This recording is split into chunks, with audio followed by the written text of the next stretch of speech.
morning to you. Thank you for staying on the AM show with Bernice and Benjamin. And we're starting with our big issues today. We're very heavy on security. We'll start off with the National Security's press release on the increasing threats of terrorism.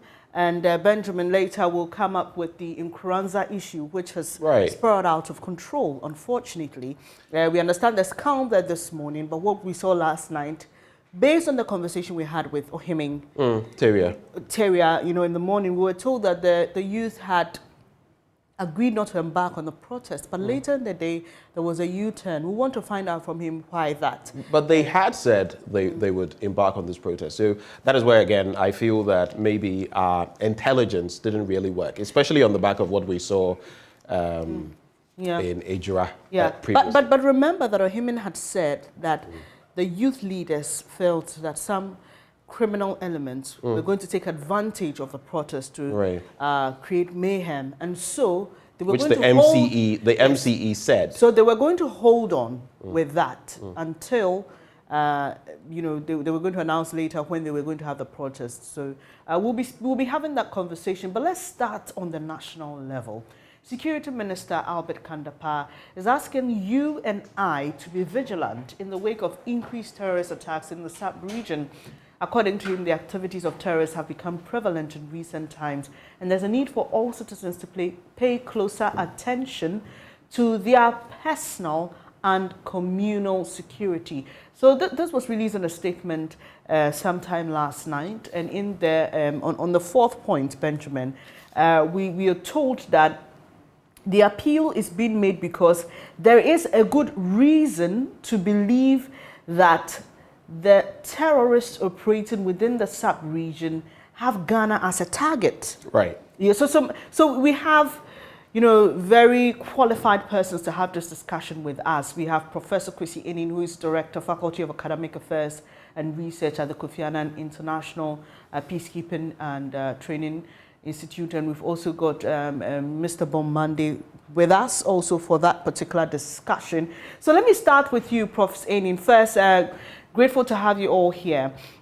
In that statement, we are told that there's enough reason to believe Ghana is a target, but we are not told why. Why will Ghana be a target for these terrorists?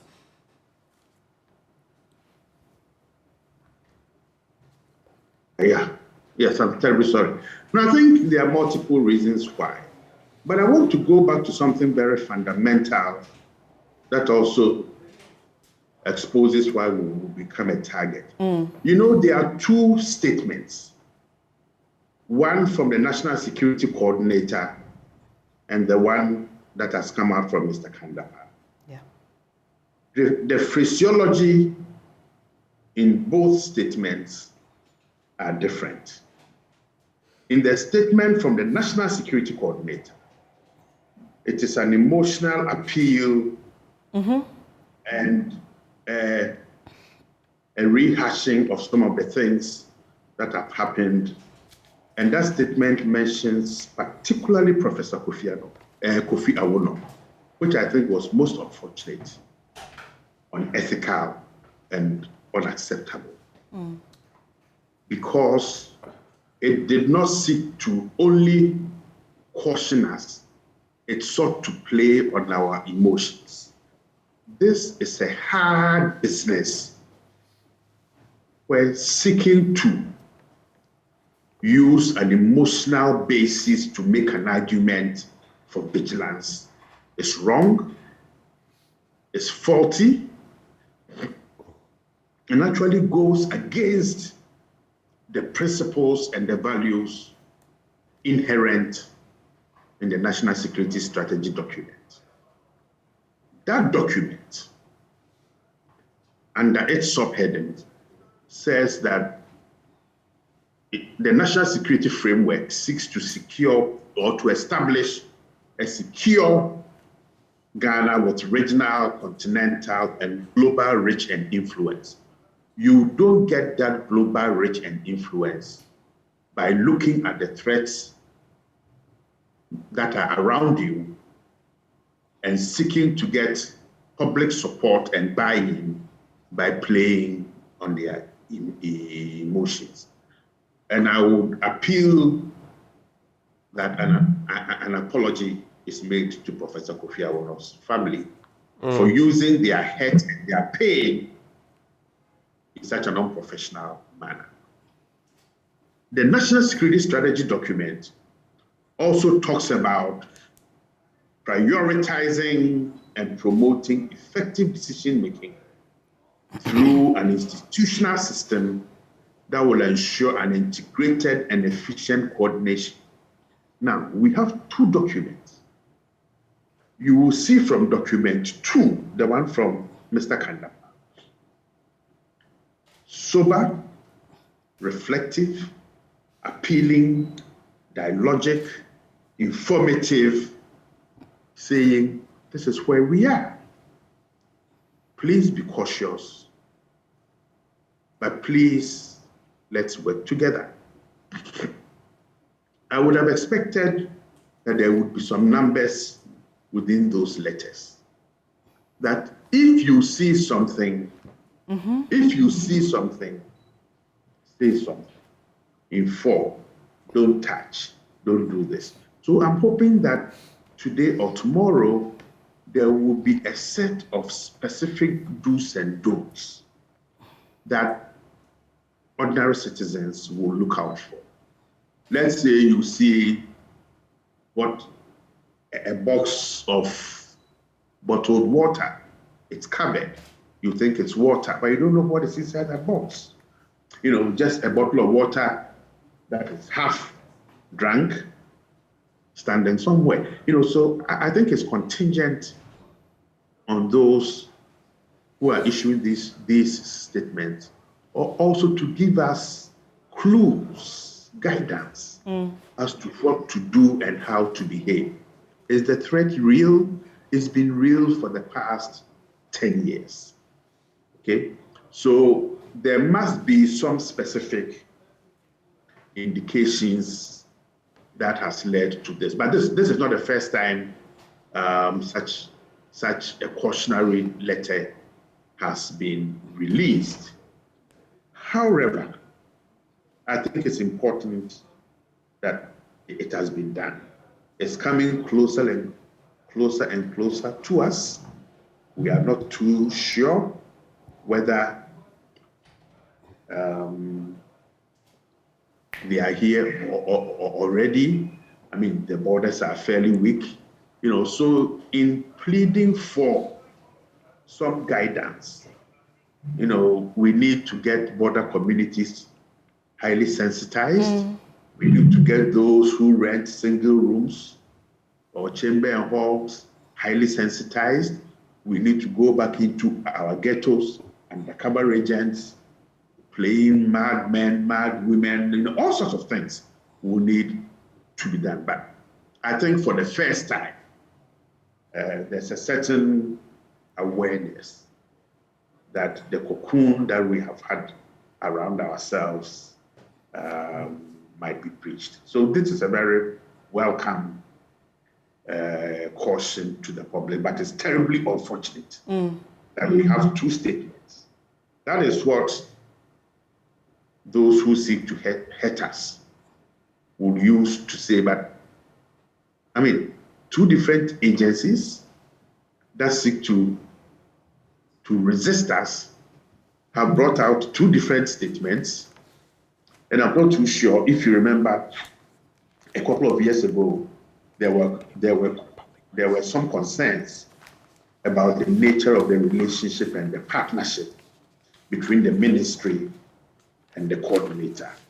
And I am hoping that with this new national security strategy document, the collaboration, the partnership, the sharing of information, and then speaking with one voice as to the nature of the threat and how to prevent, respond, and hopefully degrade it is done in such a manner that it shows a nation that is resolute and its institutions that speak with one voice.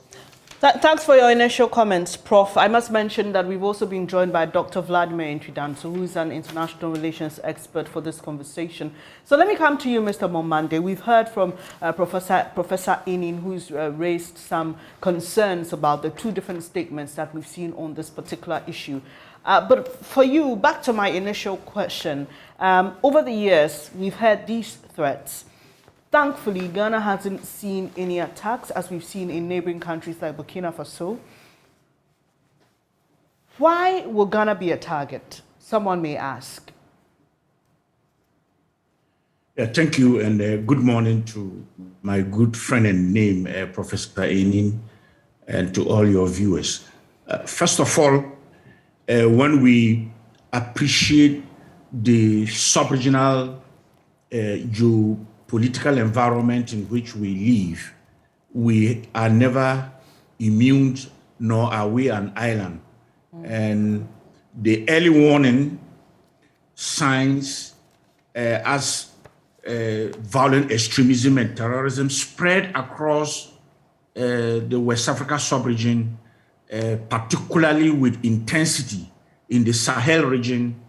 The evidence was clear that the shift was towards the littoral, or generally speaking, the coastal states.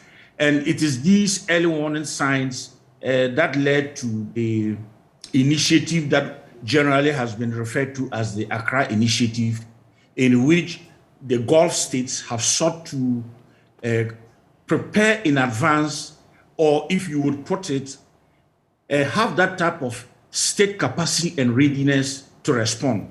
And I think the emphasis specifically to us is when you look at our neighboring states, they are fighting, or their counter-terrorism strategy is to fight off what has already taken place in terms of attacks.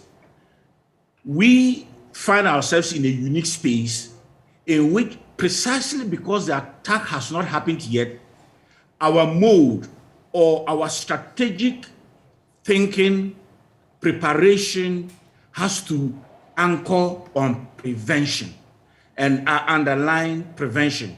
And the points that Professor Enin has been raising specifically speak to prevention. And what that means is the issues he raised about coordination and coherence. So for me, he has spoken already about the internal capacities for effective coordination. I will not belabor that, but I would go a step further and say, now that the National Security Ministry has provided that lead, what we need to speak to is about the coordination and coherence from the agencies of the state.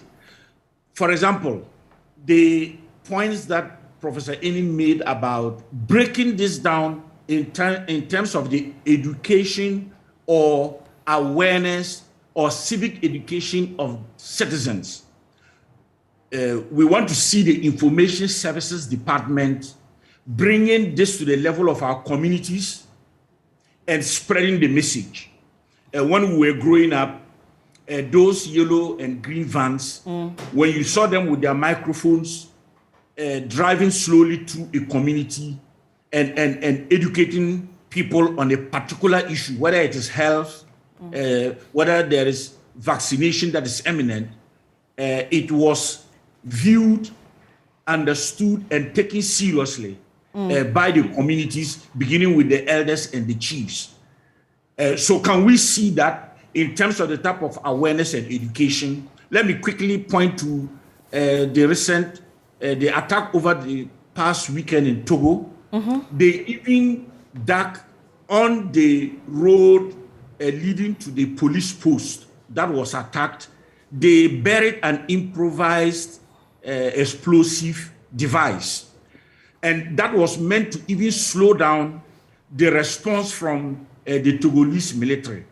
Now, when we talk about bringing the education down to the level of our communities, what this means is, if in a village or in a community near a border area, you saw a group of people digging around one of the roads, whether it's a dead road or whether it's a paved road.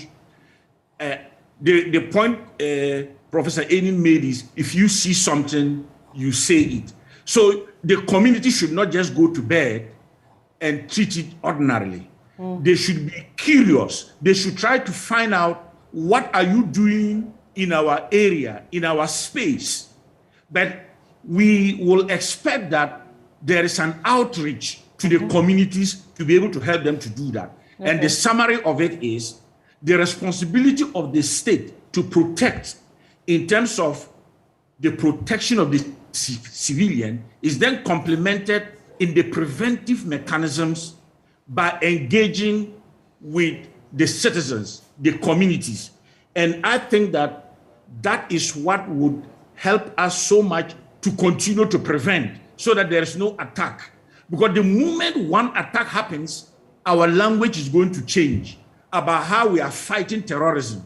But we have the opportunity to continue to sustain prevention. And that for me is very critical. Thank you, Mr. Bombande. Let me take Dr. Vladimir Tridanso's initial comments. Thank you for joining the program, sir. So let's try and get into the mind of these terrorists. What is in it for them? Why would they attack Ghana? Is it just to make a political statement, or there's more to it than that? Hello, Doc? But if you look at the West African sub-region, you would realize that terrorism is festering and festering fast. From Mali, the lower portions of Algeria, all the way to Niger, Chad, Nigeria. And research has shown that 70% of all terrorist activities in Africa is in West Africa, 70%. For the past 3 months, more than 5,000 attacks, several people killed and injured, several things destroyed. What is more worrying is that the casualties, 77% of all casualties are non-combatants, ordinary people like you and me. It would mean that the terrorists would want to just get more territory. And of late, terrorism has become more lethal, more cellular. And the cellular nature of terrorism is that they are always looking for a place where they can either hide and continue their activities or attack the place. So Ghana, no matter how peaceful we think we are, an island in the West African sub-region, we shouldn't think that the terrorists are not interested in Ghana. They may look at Ghana as a haven where they can hide quietly and be continuing their activities in other areas of the sub-region. And so if you look at also the downward trend from Burkina Faso, but the last time they attacked, they were only about 1.5 kilometers from our border. And if you check our tri-border with Togo and Burkina, where that incident also happened a few weeks ago, you would realize that apparently they are looking for more places where they can continue their activity. So it's not that it's Ghana for Ghana's sake. And I think the warning is very, very important. We should have started this thing long ago, some 9-10 years ago, when one of our compatriots decided to join ISIS and started sending messages for recruitment of Ghanaians. We should have known that terrorism does not mean an attack only, but recruitment, funding, etc., etc. And it's also linked with other transnational organized crimes, gun running, narcotics, kidnappings, etc., etc. So as soon as we were aware that some Ghanaians were interested in fighting for ISIS, we should have sounded this bell, this alarm bell long ago, for us to be vigilant, for us to be aware. Awareness about security or awareness about terrorism in Ghana is very low. So I'm very happy that the Ministry of National Security has finally given the alert and warning us. And okay, people are saying, why did they say it is churches and the malls and that sort of thing? Obviously, yes.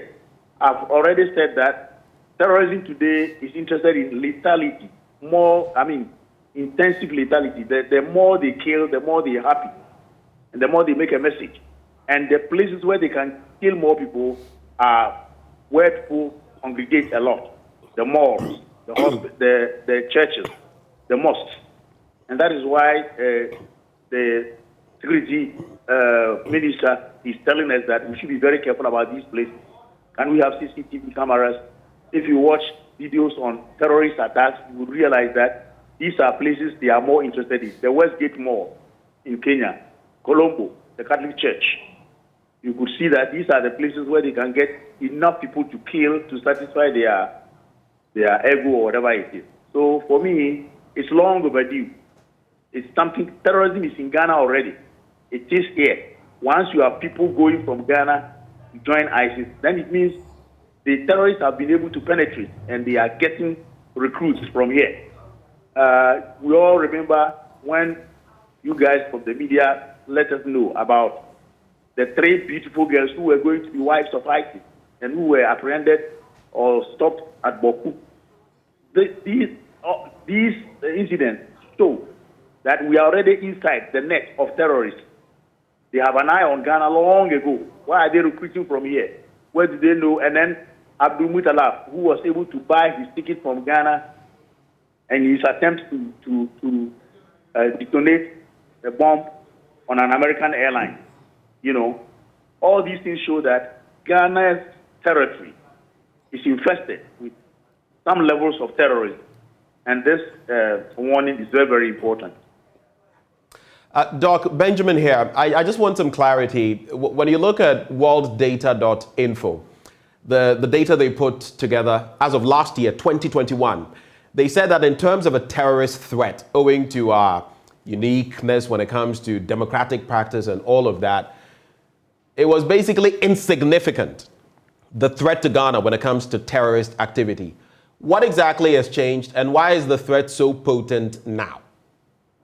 I've always maintained the fact that when we have data, the inferences from the base, that is the premises, the conclusion must be very intact. The intervening variables must show that from the premises, the conclusions are intact. The very fact that in the past, we had a very high level of whatever, and because Ghana is a democratic, whatever it is, we are safe, and that doesn't mean that terrorists will not strike. Whoever ever thought in this world that Al-Qaeda could strike America? 19 people entered America quietly, seized American planes. It is the worst disgrace for America that 19 terrorists entered America, 16 intelligence organizations in the U.S. None of them was able to pin them down. And they were able to hijack 4 American planes and use them as missiles against America. This shows that no matter what your statistics may be, the inference from that statistics to an occurrence must be such that the intervening variables should be able to assess that A will happen, B will happen. But for me, just a quick intervention. Does that mean that we can never be prepared enough for a terrorist attack? And especially in our position where we've never had the experience, so to speak, a large-scale terrorist attack, does that mean we find ourselves in a very precarious position? My answer straight away is no, just because of what I have said. Has America not prepared enough against terrorist attacks? But they had it. Belgium, they had it. France, they had it. The point is that the terrorists are always one step ahead. And they feed on your mistakes, your non-awareness, ungoverned spaces, unresolved historical differences where there are internecine feuds and that sort of thing. They could easily exploit Boku or exploit Dagbon. Mm-hmm. Intentionally maybe support one of the sides as if it is, say, Andani or Abudu, which is fighting hard and harder. You may not know that it's an Al-Qaeda affiliate which is trying to, and when they get the hold, then they declare themselves that we are affiliated to this or to that. Al-Shabaab did the same thing. And now they have been able to even move staff force to Mozambique just because there were enclaves in Mozambique that were receptive for them.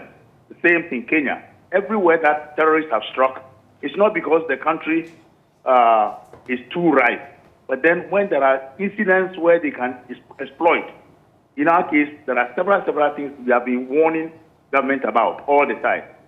You go to dollar power, and you can see that if they are able to settle in dollar power, Ghana is dead. But yet, we haven't done anything about dollar power yet. You know, I hope you know what I'm talking about dollar power in Ghana. Yes. It's virtually an ungoverned space. You know, and then these internecine troubles that we have in Boku and other places. I tell you, one organization, let's say Jinim or Al-Qaeda itself, and support one side and fight, and you wouldn't even understand how the fight has heightened. All of a sudden, they get a space and they settle. Once they've settled, then they declare, we are called this and this organization. We are affiliated to, say, ISIS or Al-Qaeda or something else. Right. And then they have settled already, and then they start spreading from there. So those receptive areas that can have them here, we need to be very, very careful and nip them in the bud. All right. And that's why this awareness is very important. Doc, just hold for me. Let me rope in Prof as well, Professor Enning. Right. So we've cited some videos in recent times that raise a lot of eyebrows, though unconfirmed, though we cannot independently confirm. Videos purporting that militants, Boko Haram and the rest, may be entering Togo. And from there, especially as they are a neighboring country, we would be on the radar. Link that to, when you go to gov.uk, the United Kingdom's or the British government's portal, and the threat of terrorism. This is what they have to say on their portal about Ghana as it stands now. Terrorist attacks in Ghana can't be ruled out. Attacks could be indiscriminate, including in places visited by foreigners. Of course, they would always look at their interest. Terrorist groups associated with Al-Qaeda in the Islamic Maghreb, that is AQIM, Islamic State of Libya and Islamic State West Africa, ISWA, present a threat in the region. These groups have demonstrated capability and intent by mounting attacks against security forces and civilians in several countries. They mentioned Burkina Faso recently and Mali. While there have been no recent attacks in Ghana, you should remain vigilant, particularly in northern border areas and in busy public locations, including beach resorts, hotels, cafes, restaurants, and places of worship across the country.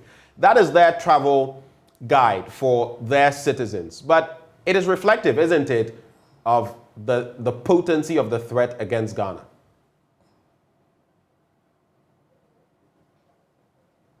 Well, it's also reflective of the very narrow national self-interest. But before I do that, I want to make a point that my brother Ntwidansu made about ungoverned spaces. There are no such places as ungoverned spaces. I think the fundamental discursive issue relates to what kinds and what governance mechanisms are desirable in any given landscape. So he mentions Accra dollar power. There are governance mechanisms in Accra dollar power in which the people there manage their own systems, sometimes in collusion with those who have to prevent and establish the authority of the state. The same thing is with Tenga, where you see hundreds of West Africans going to mine every morning and coming back into town every evening. You see in that axis a lot of towns in which there's cattle rustling, all forms of organized crime, human trafficking. They are not ungoverned. They have particular forms of governance that it's our responsibility to seek to understand, so we can also design the appropriate intervention mechanisms to bring them under control or under the purview of the state. Now, the issue about Togo and the fact that they are there, sometimes I worry about the superficiality of how we grab on to, innocuous facts. Let me give some background to the Togo issue.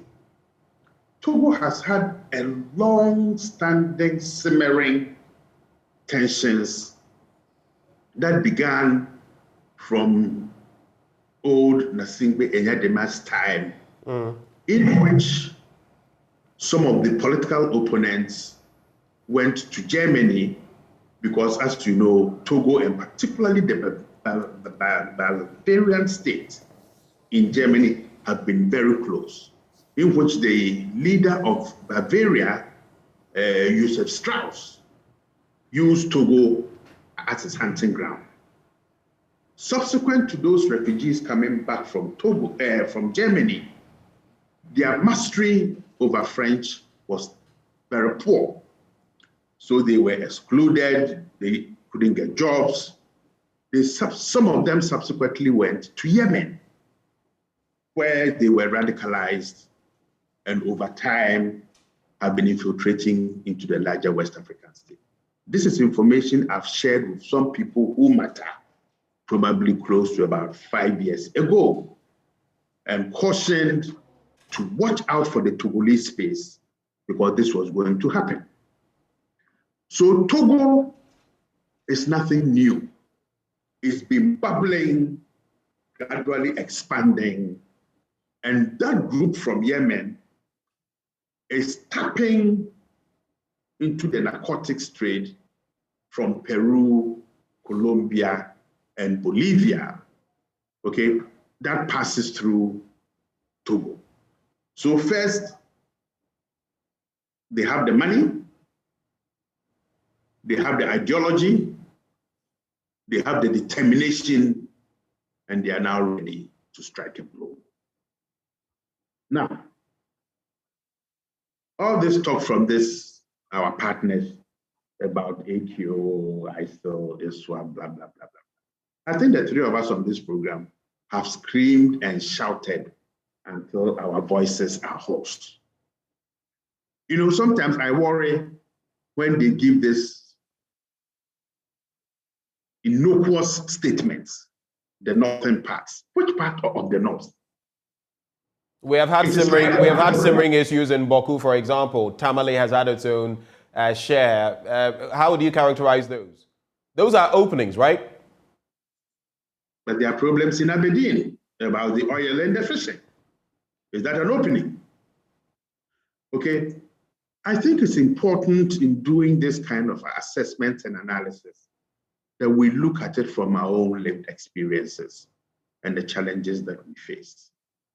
Yes, Boko is a problem, and we've consistently raised it, that small arms flows, the gangs dealing in motorbikes, the extensive smuggling of fertilizers, okay, the stockpile management issues with some of the small mines, particularly the Shanxi mine, okay. These are not new, we've said it. So the challenge here is that are those who need to listen on the Ghana side listening? Or they only listen when an external agency repeats the same thing that the three of us on your set have been repeating and rephrases them. And they realize my challenge, okay? Do we trust the assessments that we make ourselves, or the three of us must sell our knowledge to some foreign entity and then they will repackage it and they give it back? So yes. So in other words, just quickly, you're suggesting that sometimes as experts, you give the intelligence, you prompt, but our people will not listen because you are one of us. A prophet is never, appreciated in his own home. That's basically what you're saying. Well, yes, that's what I'm saying. But the good thing with the prophets, the three of us not being accepted in our own home, is that it makes us much more valuable. So the consultancy fees go up. So I mean, that is not a bad thing. Okay. But the northern areas, we've written about it, we have spoken about it. If you go across the northern boundaries, from Kulungugu, Paga, Hamlet, there are almost no borders, first and foremost. I mean, you see motorcycles coming back and forth, Aboboya crisscrossing, and people doing their business, even at the height of the COVID pandemic. I mean, I traveled across all those areas during that. Okay. So border security management is very key here. But more importantly, getting border communities to understand the challenge that they face. Because you remember a couple of months ago, a customs officer also was killed, his AK-47 stolen, but we didn't term that a terrorist attack. Okay, there have been instances across the whole of the country where military-style weapons have been seized, ammo seized, and the question is, what do these people want these guns for? Where did they get them from? Where are the leakages? So the National Commission on Small Arms, for example, has a critical responsibility and role in ensuring that the arms flows, are also controlled. Because we are not going to catch somebody crossing the border into Ghana carrying ammunition and explosives, because we are a net exporter of these things. Because of the mining, the tools and the chemicals necessary for making explosives are in abundance. Okay, so if we are looking for or to arrest somebody crossing the international borders with some of these things, then we are looking in the wrong place. And that is why getting public buy-in, what to look out for and how to report, is very key. Okay. Let me bring in Emmanuel Bombande. I've been following the train of, trajectory, some of what all of you here have been saying. And one of what I see that Deutsche Welle, for example, picked some time back, just last year, has to do with some of the comments you made, Mr. Bombande, or talking about the fact that, look, we have an active civil society playing a role. There is citizens' engagement. We are religiously tolerant and all of that. And so these should put us in a good stead when it comes to the fight against terrorism. In today's Daily Graphic newspaper, we hear of the chief imam calling on the Islamic community, especially the youth, not to allow characters who would come in the cloak and gown of Muslim clerics to incite them into acts of extremism and violence. This is how far it has come. So the religious tolerance, the civil activity, and all of that, is it still putting us in a good stead when it comes to this fight against terror? Mr. Bombande. Yeah, thank you so much. I would address your question by saying yes, but let me take just one quick step backwards to say that in the conversation this morning, you must keep in mind that the weakness or the incapacity of a comprehensive response to violent extremism and terrorism across West Africa has also a lot to do with the continuous active engagement of these terrorist groups that continues to make us in Ghana vulnerable. The point I'm just trying to make here is the response capacities of other states who are in our neighborhood also concerns us. And so the attitude that different nation states in West Africa have their own strategies, when we clearly see that some of those strategies have not worked, must also continuously inform us about the fact that their weaknesses in response has a lot to do with the increasing vulnerability of our nation state, Ghana. But having said that, it then links me to the point that the question that you just posed. And I want to frame that broadly in the recruiting space for terrorism. And what we need to do is, how are we continuously shrinking that space so that the terrorists do not come ahead of us and continuously recruit? And one aspect of that is the instrumentalization of religion. In other words, religion being used not on the basis of the values of the faith itself, such as Islam, but rather exploiting that religion and looking at young people particularly to instrumentalize them. And the instrumentalization obviously would begin with radicalization, and then later on the type of attacks because these young people would have been instrumentalized.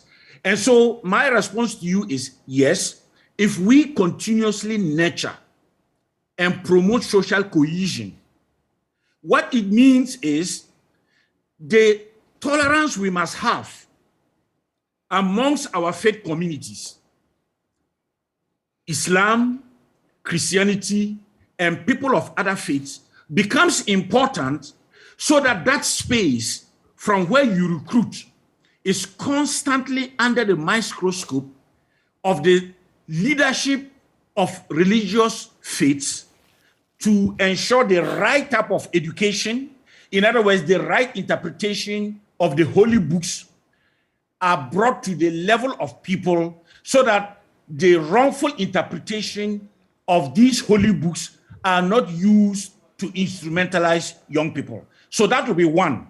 But we cannot limit ourselves only to the tolerance of the respect we have in our religious communities. Right. We must translate that in our active interactions on a day-to-day basis, the way we speak. And it's important that leadership is aware of this. Sometimes when you make a statement that is public, in that statement, people read into it. Are you inclusive enough? Are you trying to exclude other people because of their faith or even in the community that they live? And are those stereotypes not contributing to the instrumentalization? So first of all, very quickly, we used to have the interreligious dialogue amongst the various heads of our faith communities.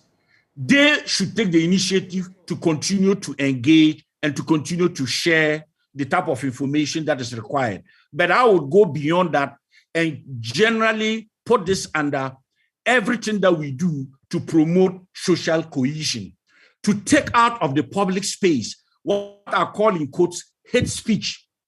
And that when you are a public figure in any form of leadership and your means, attitude, and forms of communication drives a wedge in the community because you denigrate others in the way and manner you speak, it can influence others to act and to behave negatively. Right. And I think all these things are a combination, and those combinations even include, and I think it was made by my two other colleagues, how do we have a mechanism, and I'm concluding on this one, what kind of mechanisms do we have in our governance systems in which policy can be articulated, but never the basis of increasing division amongst us? And that is why consultation and consensus building is important. Obviously, leadership in terms of the government of the day leads in policy decision making, but that does not mean it must be exclusive of the contributions of the others, including civil society, academia, and the other political parties, so that it becomes then a mechanism of political governance in which on the major policy issues, we are not divided. There is consensus going forward, and that helps to promote our social cohesion. Mr. Bombande, Bernice will be coming in shortly. There's a barrage of questions we have for you on the same beat, but I'm sure you can draw the line between why I brought this up. Boko Haram supposedly making its way into Togo, and even recent events, what we saw in Sokoto, Deborah and the others. And then you would see Muslim clerics coming out to say, this is not Islam. What these things that are done are not a reflection of what we stand for, but the radicalization and the weaponization of religion that you speak of. That is what the chief imam is drawing up. But a quick one, just very briefly on this. In that same Deutsche Welle document, there was talk about our military. Today, as of now, whether in terms of intelligence, whether in terms of ammunition or munitions, how prepared is our military? Very briefly on that. There must be a consistent capacity to be professional in how the military is responding, and I'll throw in there democratically. So in terms of the wherewithal, in terms of the firepower, in terms of the training, they might have all that. But how are they executing it in such a way that they are not creating what you would call the anger of people in the way and manner they are conducting themselves. And that also is important. So democratic policing then becomes part of the package in which the capacity of the military to respond is also taken into account, that they are protecting civilians and their human rights and not allowing their response capacities to increase radicalization. And I think that for us would be a contribution as well. And gentlemen, your submissions, especially on the porosity of our borders and what we've been doing over the years to prevent a terror attack, makes me wonder if we've just, been spared by sheer luck, or we've been doing something right. Let me start with you, Dr. Vladimir. Hello, Doc. We are spared by luck, and again by maybe geography, the terrain. If the terrain is not conducive, they won't come in. And as Bombande has said, there are a lot of things we have to do to have our own social cohesion. The border communities, in which way are we enticing them to be aware of their surroundings and the people who may be coming in at any time? It's very, very important. Whilst we win the war or the theft by our vigilance, we must also win the minds of people along the borders. That's why when Kwesi mentioned our border this thing, these days we have what we call integrated border management.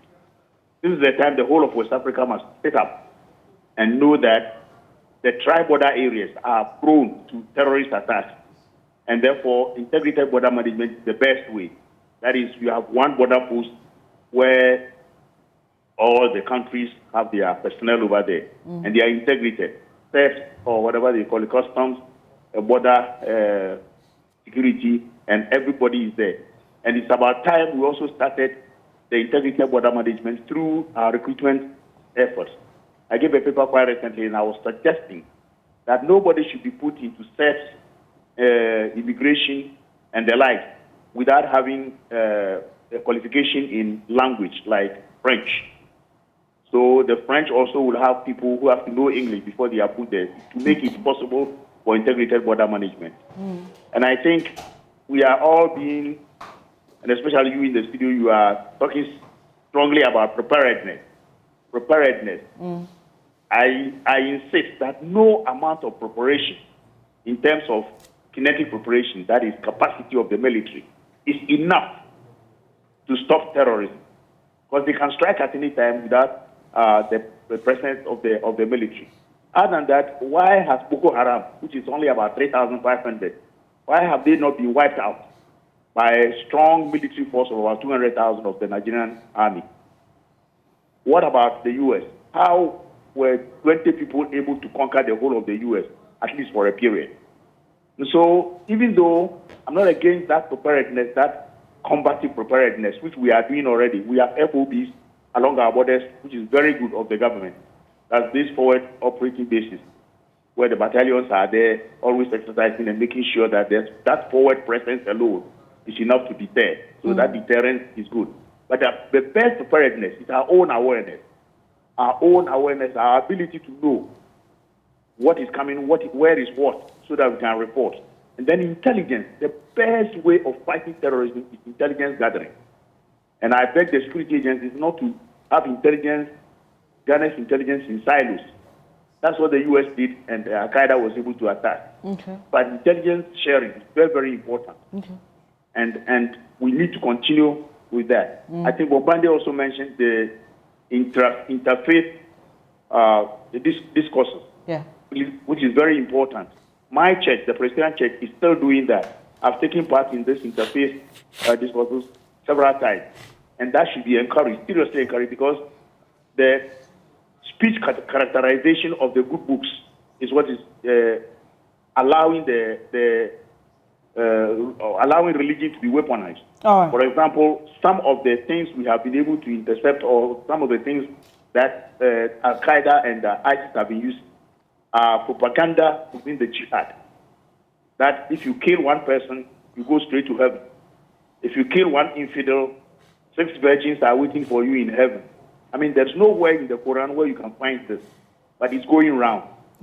And then if you are the wife of a jihadist, you have all the kinds of whatever it is in heaven for you, and your children are prosperous. A whole lot of things like that. So this interfaith discourse is very, very important. All right, Doc, I'll be coming back to you shortly on what's happening in Kranza. Because kindly, if it is not now, it will be difficult because I need to get to the classroom.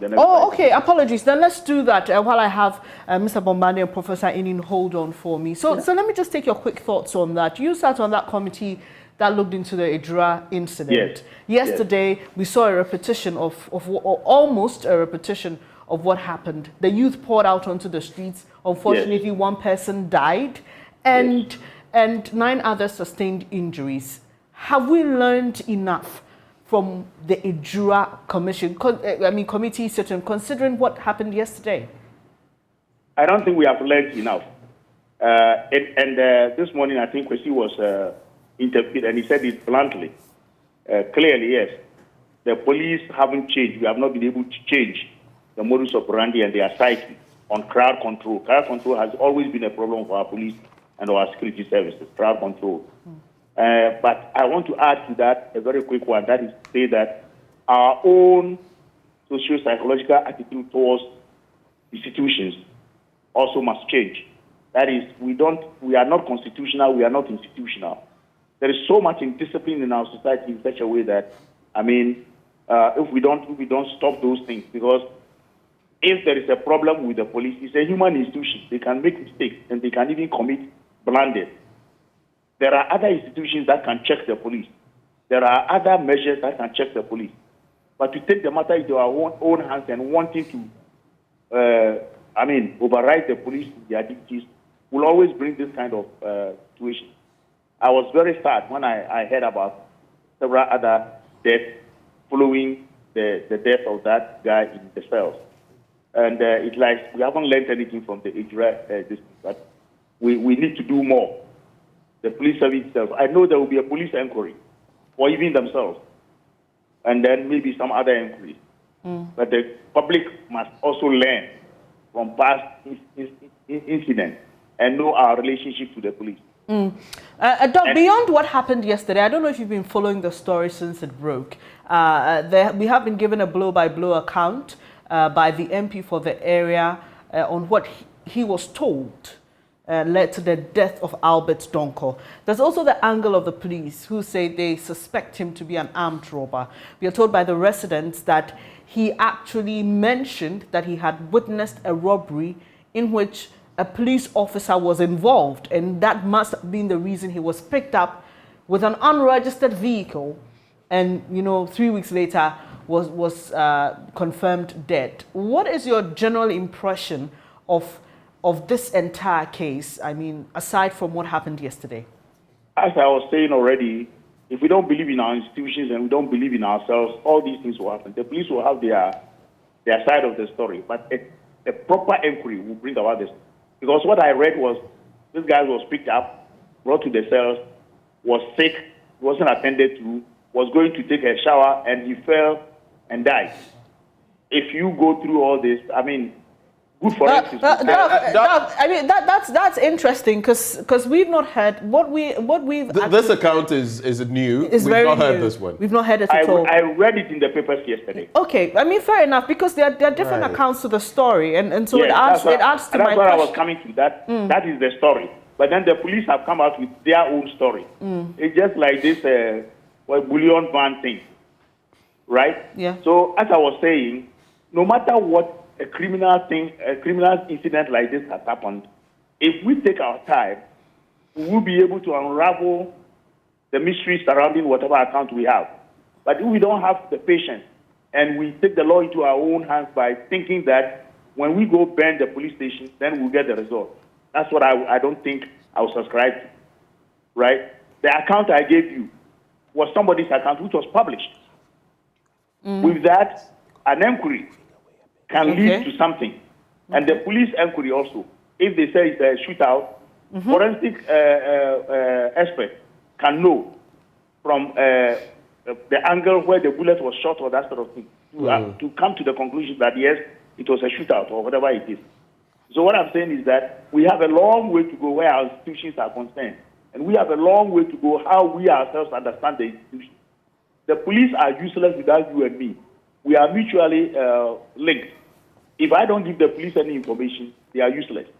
And if he in the uniform cannot use my information to work according to the remit of giving them by the Constitution, then there's no need for a police force. And that is what we should understand. I don't think we have gotten there yet. Dr. Dampare and his people must work towards that, towards the point that where we have to respect the police, where the police will have to work only according to the remit given them by the Constitution. A lot of the policemen, just because they are in uniform, the men in black, as soon as the uniform gives them a certain power, which is wrong. The power is from the Constitution. I don't think that has sunk very well with the police. And I think there are a lot of miscreants also in the police service. A lot of people who shouldn't be there are there. And that thing must be looked at very seriously. Because if you know your work and if you have been trained properly, crowd control, you don't just have to aim and kill. And from Ijira, you also saw what we were Doc, so very quickly on this bit, the different accounts coming through, there's a saying that there's no smoke without fire, and the different accounts create quite an interesting, curious picture. But I just want your take quickly on this. The Commonwealth Human Rights Initiative has also, in a statement released only yesterday, they are saying that this reiterates, underlines their calls for an IPPC, an independent organization or institution that will delve into such activities, not the Police Professional Standards Bureau.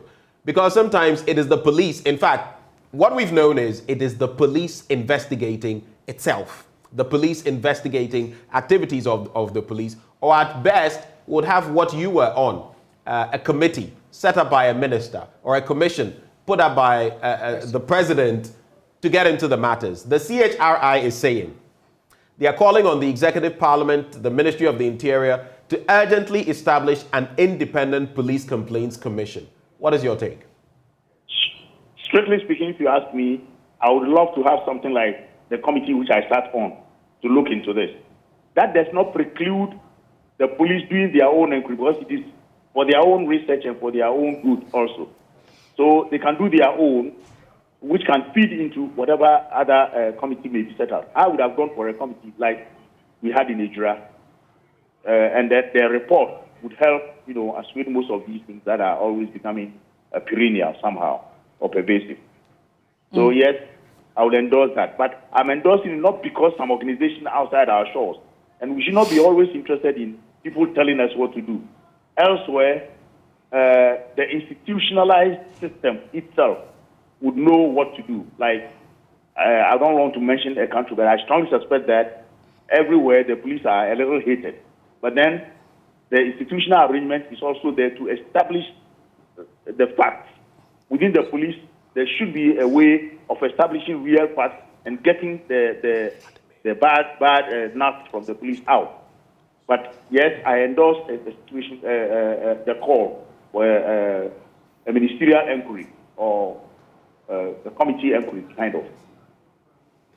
All right, Doc, thank you so much for your time. We really appreciate welcome. that you could join the program, Dr. Vladimir Intridansada. He's an international relations expert. We've still got Professor Enin and Mr. Bombande on the line to finish our discussion on national security issues. We had to take Doc's thoughts on Ijira, in Kranza, because he had to leave us. So interesting how the fusion there. But we'll be going over to Nkranza shortly, or Hemingtewia is standing by. Not just yet, though. Professor Edding and Emmanuel Bombande, I just want your quick takes on this before we get into the Nkranza conversation. Finally, to wrap from my end, our economic situation. How much does that expose us to the terrorist threat? And again, consider, just today we were hearing from the head of the IOM, the International Organization for Migration, saying that 476,000 migrants are in Ghana. On the back of border openings, we've reopened, Togo has reopened with us as well. Looking at these two, what dangers do they pose for us in terms of the terrorist threat? So, economic instability, the reopening of our borders, migrants in our country. Very quickly, before we transition to Nkranza. I'll start with you, Professor Ening.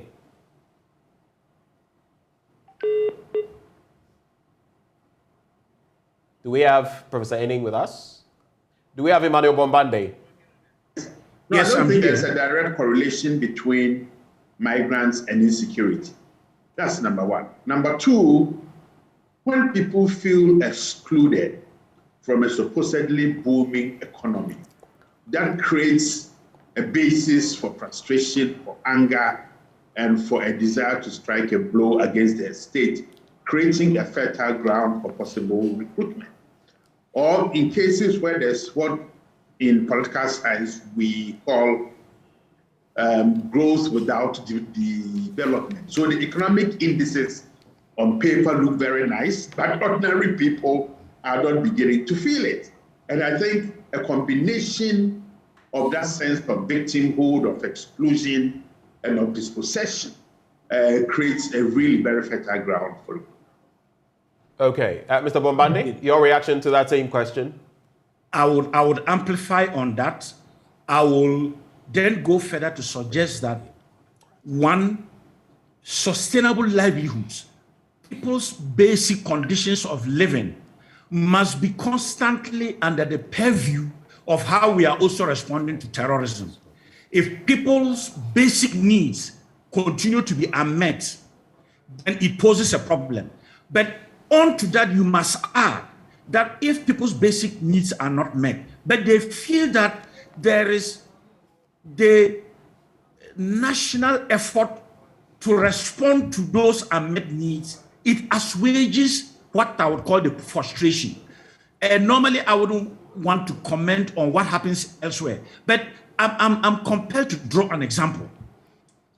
Our big brother Nigeria, as we normally refer to, the ruling party alone, in terms of their presidential candidates who are filing nominations for presidential elections, amongst them, they have so far spent about 27 billion naira. And if you convert it, you are talking about over $50 million just to contest to be president.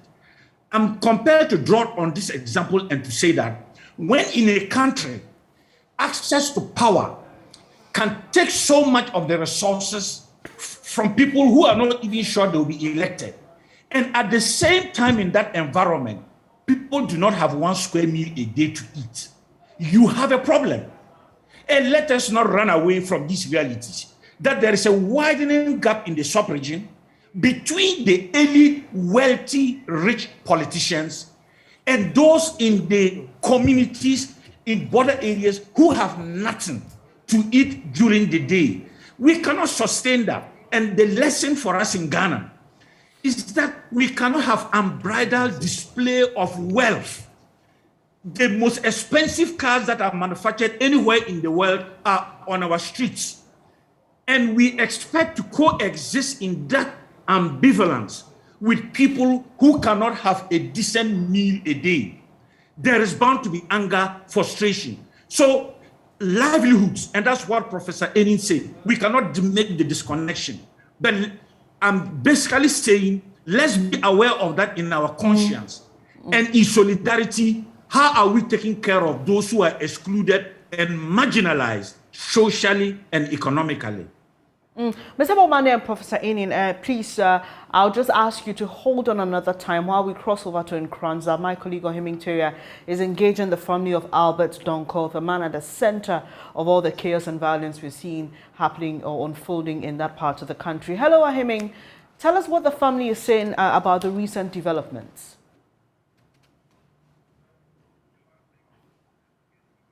Okay, so what you're seeing are live visuals from Nkranza. You can see the family gathered. They're clearly distraught and still in a state of shock. You can see people still crying over the death of Albert. But Ohiming will join us shortly with the live updates. But let me come to you, Prof. We've seen this time without number, whether there are allegations or situations where police have found to have misconducted themselves. And usually what you may just hear of is a demotion. Do you think that if we had seen something like what happened in the George Floyd case, where the police officer was found guilty and charged, probably we'll begin to see a difference with regards to how our police handle some of these matters? I think that's correct. But probably it's much worse than that. I don't think it's just a matter of misconduct. If we take the last 18 months between the last 18 to 24 months, we've seen an escalation in the trigger happiness of police officers to shoot people, to cause bodily harm. And it raises fundamental concerns as to why this explosive increase in the use of lethal force. My argument is that this is an internal issue relating to forms of resistance to Dr. Dampare and his team's attempt to cleanse the police of the bad nuts. So this is a struggle between the forces of evil and those of good, seeking to bring about change in how law enforcement is performed in this country. So yes, I support the call by the Commonwealth Human Rights Initiative. We need to find a better way of investigating police brutalities, punishing the individuals or the groups involved to serve as a deterrent to those who may seek to behave in a similar way.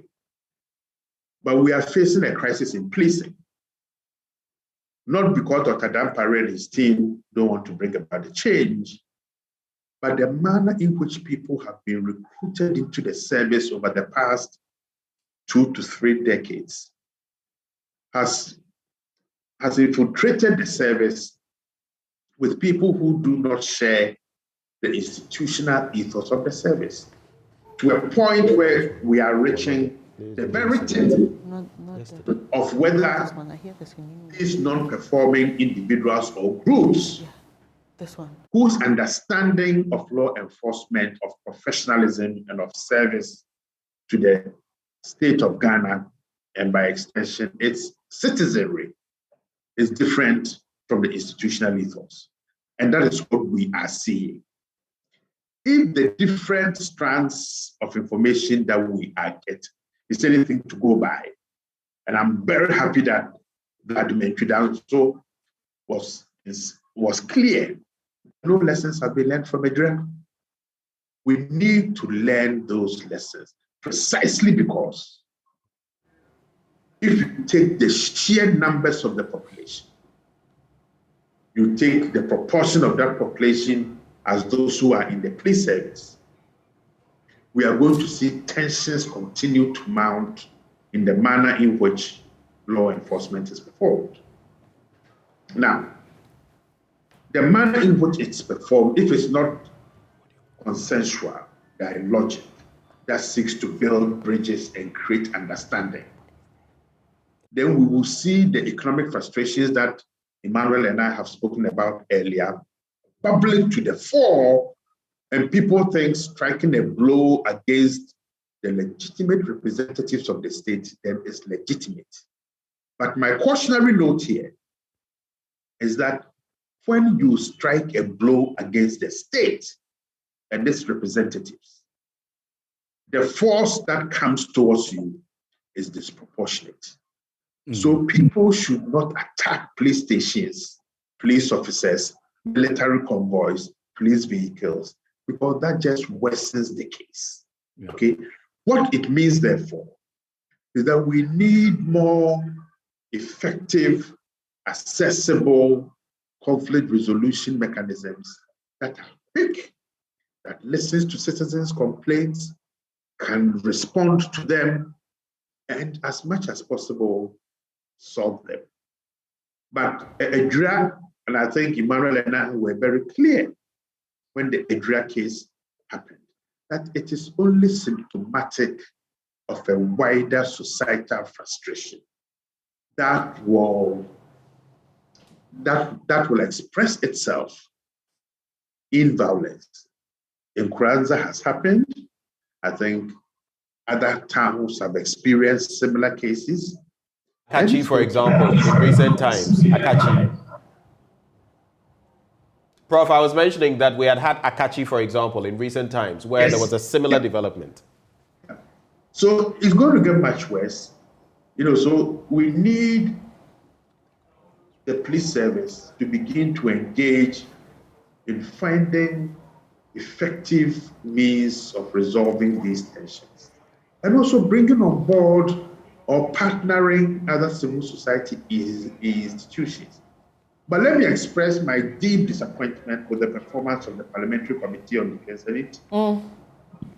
They have the supervisory and oversight responsibilities over the performance of the police, and they are deathly quiet, particularly when the ranking member was a former police officer herself. So the committee must be up and doing, but certainly from their performance and their behavior, it leaves a lot to be desired.